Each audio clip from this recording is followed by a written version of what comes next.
Hey guys, how's it going? As you probably saw from the thumbnail and title of this video, we are taking out the Espalier today. I'm also going to take out a couple other things, but the Espalier is probably going to be the most significant. It's got to come out. So we've been kind of toying with the idea of taking it out for probably about 6 months now. It is a very high maintenance thing. I love it. I did not hate it. I've enjoyed having it this entire time. We will be replacing it with something else. We just want to take it out now. It looks so messy. It looks so unkempt, and it's just not the vibe. So this is about 3 weeks of growth, and you can't even tell that it is a Espalier anymore. So we went in with Hall's Japonica honeysuckle. If you're somebody who does not mind high maintenance, I definitely recommend it. It is beautiful. You do not get blooms from it when you do Espalier, or you do get very few blooms from it because you're usually winding it or you're cutting off the excess growth. And so you typically don't get too many blooms from it. So we're going to take it out. It's been beautiful. It's nice because it's green, and then during the wintertime it's got some green, but I want one that is evergreen. And so I'm not replacing it today. We're just going to take everything out. And my plan is to leave all of the eye hooks in here and then just cut the wire and then pull the wire out. And then that should make it so that I can quickly pull all of the vines out. And we are going to be discarding all of the vines that are here. I won't be saving any of them. If you've been here for a minute, we deal with worms here. And bad worms. I have invasive worms. And so I can't save the plants. I can't send them to somebody else. It's just not the responsible thing to do. So we are gonna take out all of it. It's all gotta go. Rather unfortunate. But I want something that's not going to grow as insane. I'm thinking about finding like a dwarf ivy, and I know that that's probably gonna make some people mad. I know ivy grows like crazy. Ivy is invasive, and I'm not going in with English ivy. I don't want to do that. I want to go in. There's a whole bunch of other ivies, and there's some that are much more well maintained, and so I think that's what we're gonna go in with. I just have to source it, and I also have to look into other options. So if you have another option of a evergreen vine that doesn't grow like crazy, please let me know in the comments down below. I would love to know your guys' thoughts on them. I don't want to go in with something that's going to be deciduous. This was already like mostly deciduous. We still had some leaves on it during the winter time. I also don't want to have to wind weekly. This is a weekly wind type situation. So if you have an idea, let us know. But let me turn the camera around and I'll show you guys the Espalier that we have. So this is our Espalier. It's a couple years old now. And you can see, so some areas, like it just cooked too much in those areas, and then it holds on to its dead leaves, and then it just grows like crazy. All of this was maintained like a week ago, and so it's just doing the most. It's just, actually it was like 3 weeks ago, we decided to stop maintaining it because I knew that I was most likely going to take it out. So I mean, you can't even see the diamond pattern, but it had a really pretty diamond pattern to it. You can see it better over here. So this is the most shaded area. And then there's also one plant here, and then there's no plant, and then there's no plant. And so this one plant has had to fill in for this entire area. And you can see it's really thick up at the top because that's where it gets the most sunlight.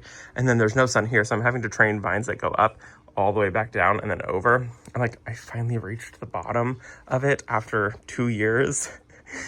And now I'm like, okay, we're taking it out. I think had I done this and done a vine in like every other one, so like done one here, skip that one, done one there, it would have been better. But I have a vine at every single spot where the diamonds meet the bottom. So it's a lot of vines. If I had skipped, I could have wound these, so it needs to come up. And then they end usually right here because this one meets at the top from that plant there. And then this one goes up and meets at the top up there at that vine. So what I needed to do was I needed to make it so that this came up and then it came down over, and then it could have came back up and met. And then that would have used all of the vine's energy. Instead, I have to have them come up straight, and then they get cut off at the very top here. And so this is not enough length for one vine right here. It's not long enough. So I learned my lesson. Next time what I'll do is I will skip every other one. So that's probably what I'll end up doing with like the ivy or whatever. I'll skip every other one or whatever vine I decide to go in with, so that way I can grow it up, over, and then back down. And then, so this one would have a vine, and this would take up the spacing that this vine takes up and this vine takes up, and then this one would take up the spacing for this vine and for this vine, and then have one there that would take up for this vine and for that vine. So I think that's what I'm just gonna have to do for next time. So I'm excited, but I'm also sad to take this out. It's going to look very bare, it's gonna look very empty and very, very sad for a while. I do plan to put the wire back up before I have the plants, so that way there's at least something on the fence. I have loved having this be a wall of green. It's beautiful.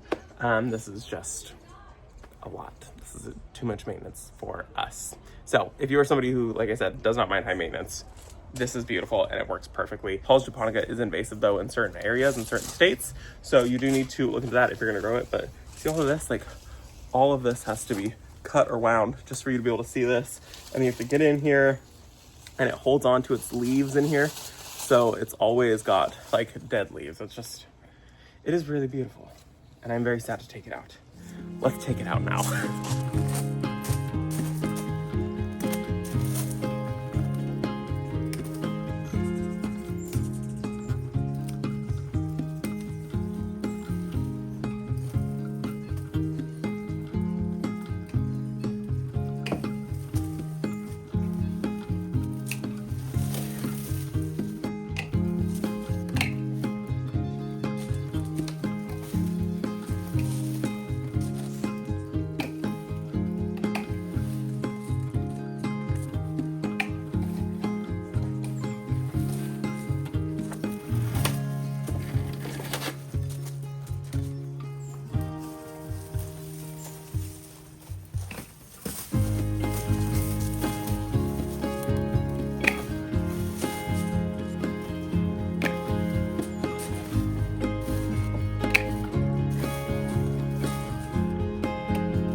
That is so crazy to see that down and not have anything green on the fence. It's been green for a couple years.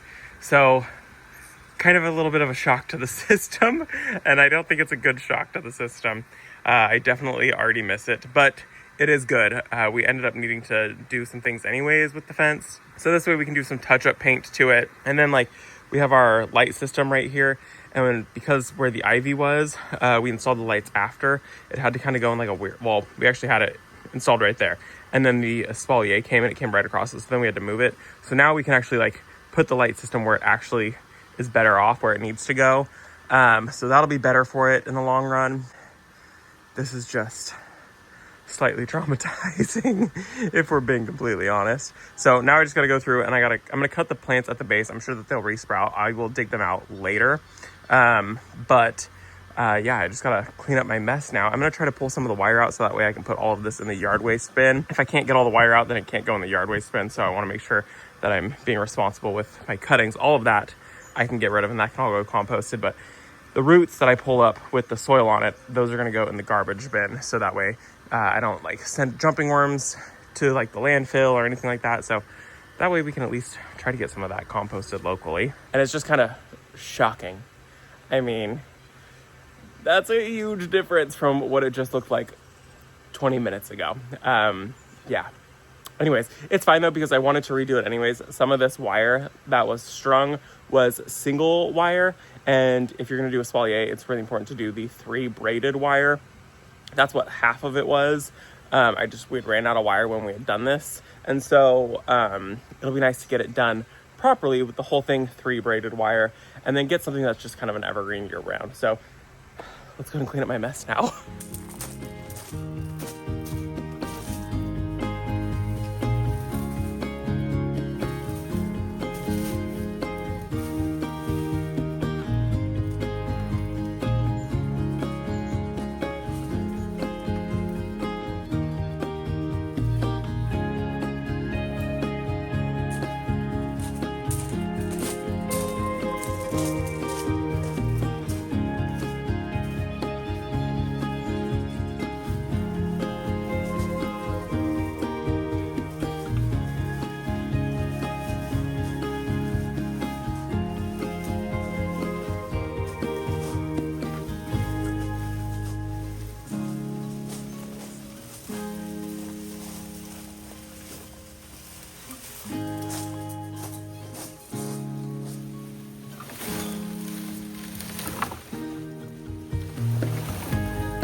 And that is the end of a little bit of an era.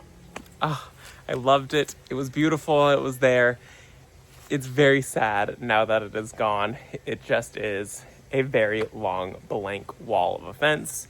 And this isn't a deep area, so it's not like we can plant things really in the ground right here. I have a couple yews down the way back there, and they're totally in the way, but they do lend to a lot of privacy, so I do like them there. But we couldn't do something like that along this entire fence line. There just wouldn't be enough room. So it is gone. It is sad. I will be putting wire up. I got to go to Home Depot and go get some wire. So we will do that. I just need to find the time to go get the wire. And then when we do that, that'll be a whole nother video, and I'll explain how the Espalier gets in, how you do your placements, how you do all the stuff. It'll be really easy because I still have all of the eyelets. I kept all of those in the fence. Let me turn the camera around and show you. So here it is, just gone, when just a little over an hour ago it was full and very green. We couldn't stand looking at it anymore. It was just too woolly. It was just too much. So it's good that it's gone. It is unfortunate that I don't know what I want to put in its place right now. That will be for another day, but that is fine. It does look cleaner now, and it's less of an eyesore. It was beautiful, but I just never wanted to like show it off or film it because of how messy it was and how scrubby it was. So shocking to the system, but definitely better. It'll be really pretty when I get the wire in, and you can actually see the diamond pattern that I want to do. I gotta talk to Brent because I'm actually maybe thinking about changing it up and doing big diamonds here instead of little diamonds. We'll see what I want to do. But anyways, I will come in and I will pull out all of the roots of the honeysuckle right there. I'll get that done in a little bit. But next thing that I want to do today, and this is a very big removal day, it is me just taking things out. And so I'm sorry if that hurts your heart. It hurts my heart to have to take things out, but these things do need to be gone. Let me show you. So the next thing that I'm going to take out is my Cosmo patch, and we're taking it out because it's starting to flop.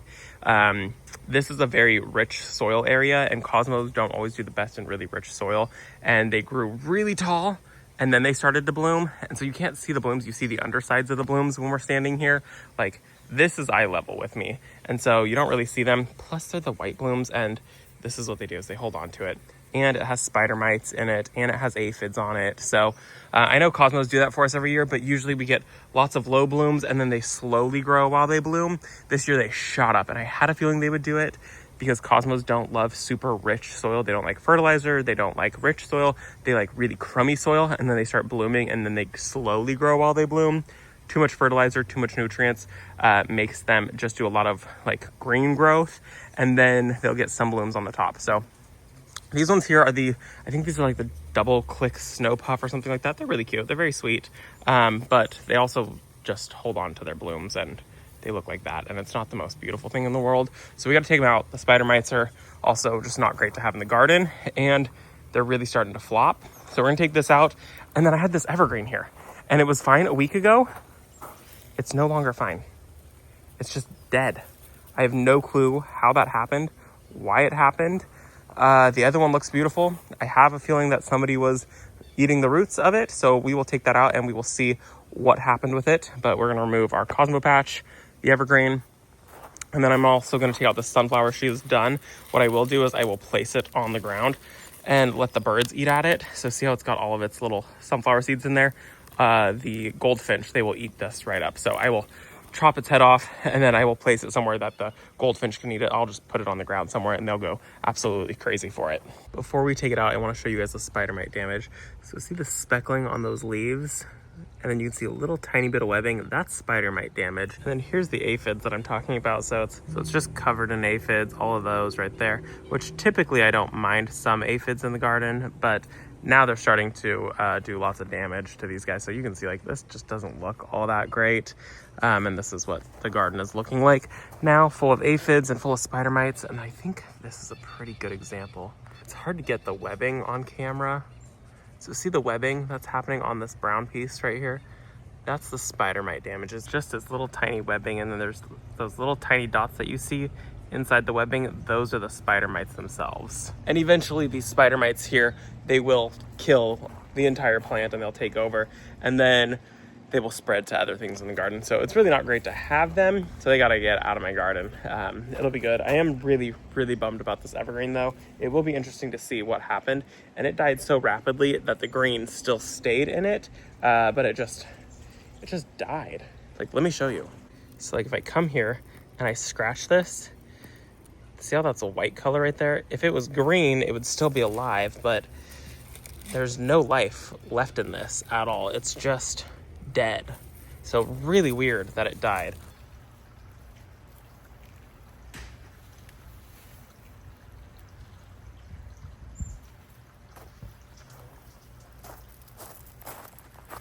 So I'm not really sure what happened. Nothing ate the roots. It might have just been too wet, because these roots aren't even alive anymore. They are just falling off. So it could have just been that it was just too wet for this tree, which is honestly kind of weird. So not sure how that happened, but I also did a scratch test down here, and that's what makes me think that it's too wet, is there's a lot of moisture being pulled up by this. So I think it was just too wet for this tree.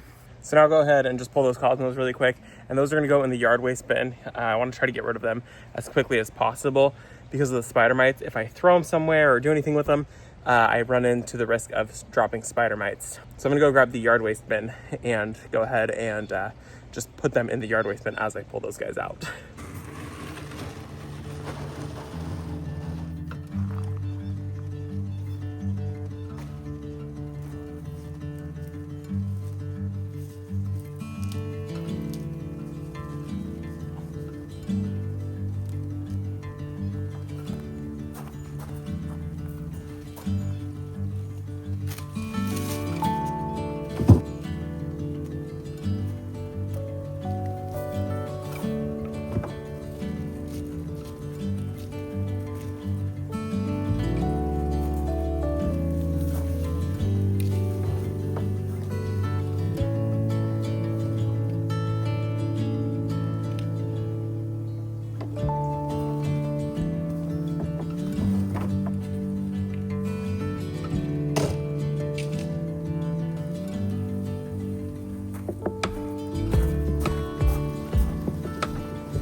that's terrible.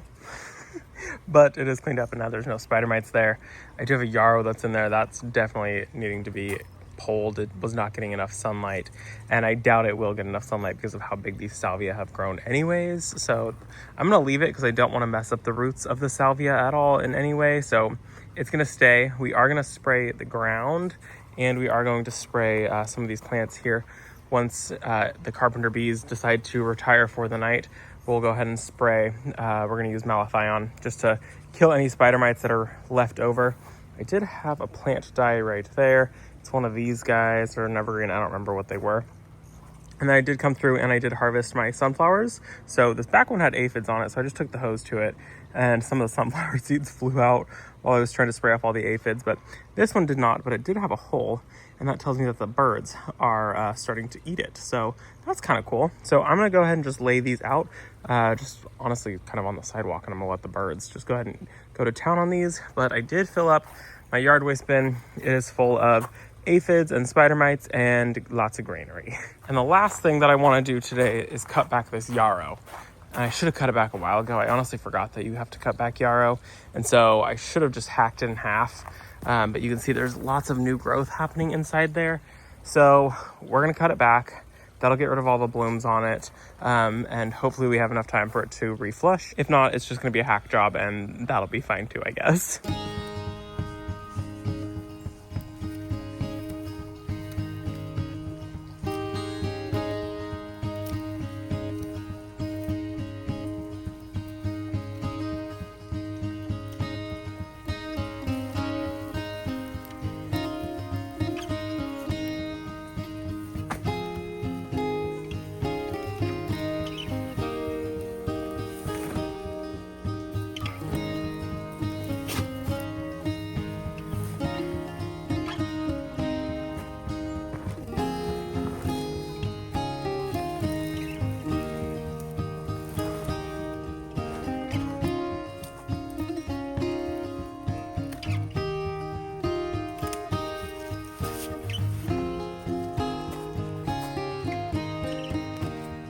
Well, I started to cut them back, and then I had asked Brent if he wanted me to cut them back or if he wanted me to pull them, and he said he wanted them pulled, and I did not disagree with him one bit. So we pulled them, and honestly, we were going to be able to find something so much better for that spot. So now it was just kind of like between the dahlias that were here earlier and then those, it just was all a bad vibe. So now it's going to be nothing but good vibes right there. I can't wait. I guess I have to find something to go in that hole. Oh, shoot. We have to go shopping at some point, and I have to be thinking about what I want planted right there. So that's good. That actually just even feels better just having those gone. They were going to be ugly cut back anyways. And then I came over here and I cut back a sunflower.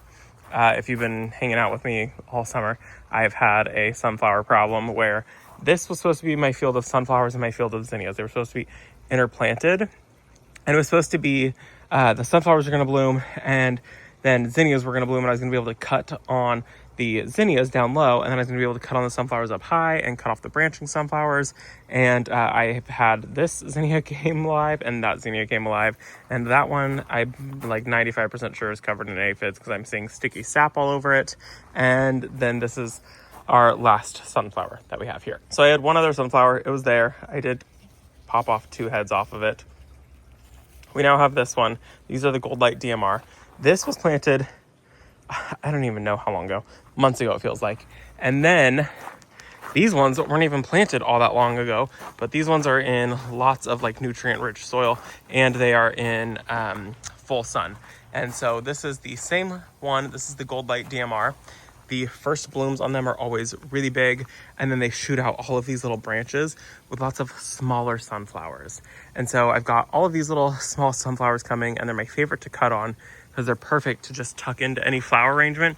I always enjoy the very first one that we have in the garden, and then the second one, and then the second, third, fourth, fifth, sixth, I get to bring in for myself. And I can see that the birds are already going after that one. They've definitely picked off the petals. They did that today, and they're starting to go after the sunflower seeds. So I'm hoping by offering them those ones right there that they let me just enjoy the blooms in the garden on these guys. So we'll see how that goes. But other than that, I don't really have anything else that I need to do in the garden today. It's a very mellow day in the garden. I mean, I guess that's not really mellow. It's kind of traumatic. It's a very traumatic day in the garden.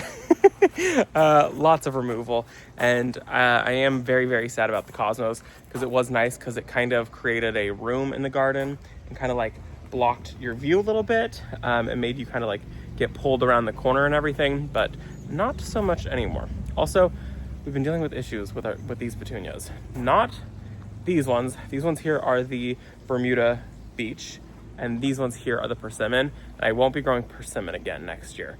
They just never, like, there was always lots of green that you saw, and then there was still lots of pink. This is the worst that they have looked. But these ones have always looked good until we got budworm, and the budworm decided to defoliate them, but they rebounded beautifully. Like, there's a very clear difference from that and that. And these ones are just so big. I honestly think I'm gonna come in and let's hack that back really quickly, because it's like the walkway, you guys, is insane. Like, this thing is just eating into the walkway. I'm gonna hack that back really quickly.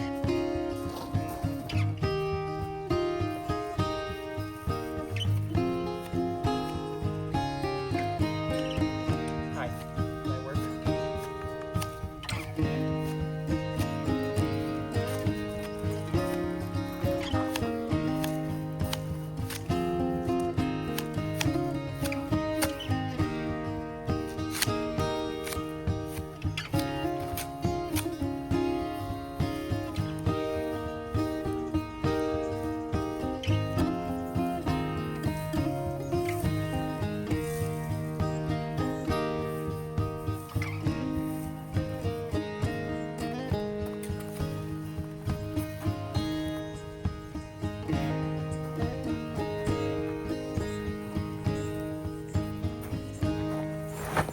Okay, that is so much better. That was actually really satisfying to roll it up.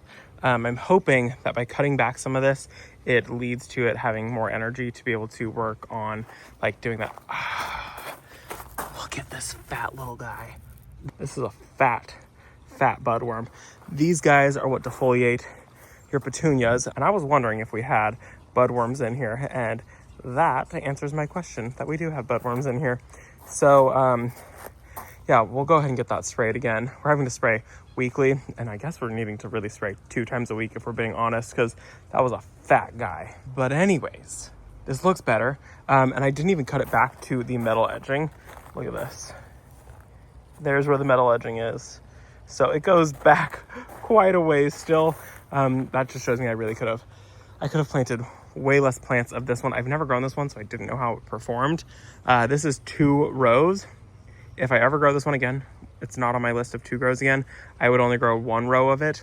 This one right here, however, is 2 rows of petunias. Where are you going? Hiding. This is 2 rows of petunias, and I would definitely do 2 rows on this one again. 2 rows is beautiful. This should be 1 row, and then the latte over here should definitely be 2 rows. This is 2 rows of the lattes. I love the latte petunias. I think that they're so stunning. I want to grow those ones again next year. I just think they're so, I don't know, they look very classy as a petunia, which is kind of a weird thing to say about a petunia, but I really like them. Also, if you saw my bee balm haircut, it has completely rebounded. So I'm so glad I gave it a haircut when I did. I was a little late to the game on that, but it's completely rebounded, and it's throwing out new blooms, and it's so pretty. This is a beautiful, beautiful bee balm. A little bit off topic there, a little bit of a rant. Anyways, got off subject there a little bit. I hope that you guys enjoyed this video. Got distracted. I was trying to say goodbye earlier and then decided to cut back the petunias. So I hope that you guys enjoyed this video. It was very much removal day. I cannot wait to show you guys what we do. I don't know what I'm doing for the Espalier, but I can't wait to show you what we do for the Espalier. I hope that you guys enjoyed this video. Thanks for visiting our garden. I'll see you in the next one. Bye, guys.